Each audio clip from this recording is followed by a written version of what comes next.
It was a cold winter evening in New York City. The subway station was buzzing with the usual mix of tired commuters, street performers, and hurried footsteps echoing through the underground tunnels. Denzel Washington, dressed in a dark overcoat and a beanie, had just finished a long day of rehearsals for his upcoming Broadway play. Instead of taking a private car, he decided to take the subway, a nostalgic habit that reminded him of his early days in the city.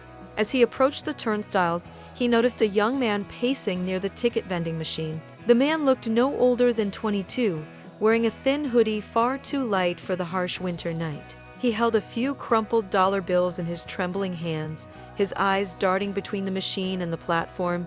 Something about the young man's anxious demeanor caught Denzel's attention. The machine rejected his payment again, and he let out a frustrated sigh. People rushed past him, barely noticing his struggle. Denzel stepped forward.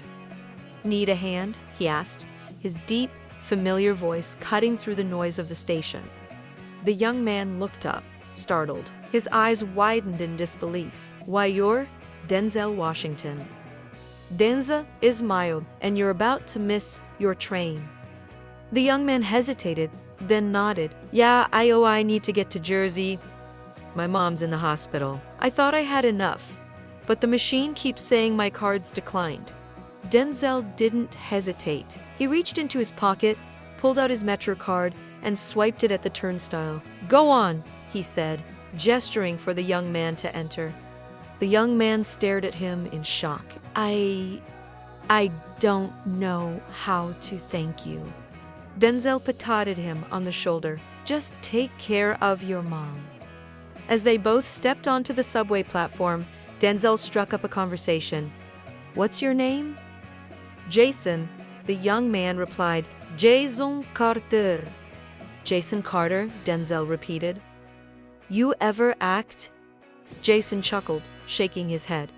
"Nah, but I work in a diner. Been trying to save up for acting classes, but life keeps happening." Denzel studied him for a moment. "I waited tables too before I got my first big role. Had to hustle, but talent and hard work, that's what keeps you in the game." Jason listened intently, his eyes reflecting both admiration and disbelief. Here he was, getting life advice from a legend in the middle of a subway station. Denzel paused for a moment, then reached into his coat pocket and pulled out a folded business card. "Here, take this. This agency is great at finding young talent. If you're serious, show up for an audition."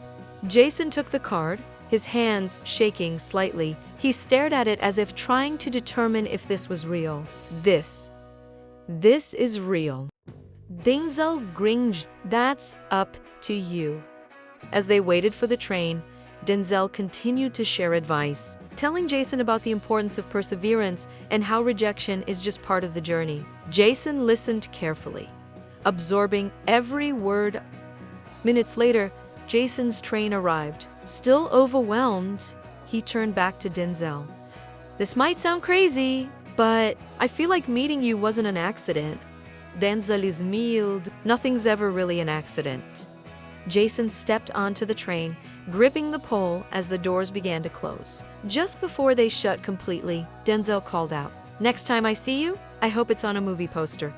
The train pulled away, carrying Jason toward his mother and maybe toward a new beginning. And as Denzel walked up the subway steps, disappearing into the New York night, he couldn't help but smile. A small act of kindness, a brief conversation, and perhaps the start of someone's journey toward greatness.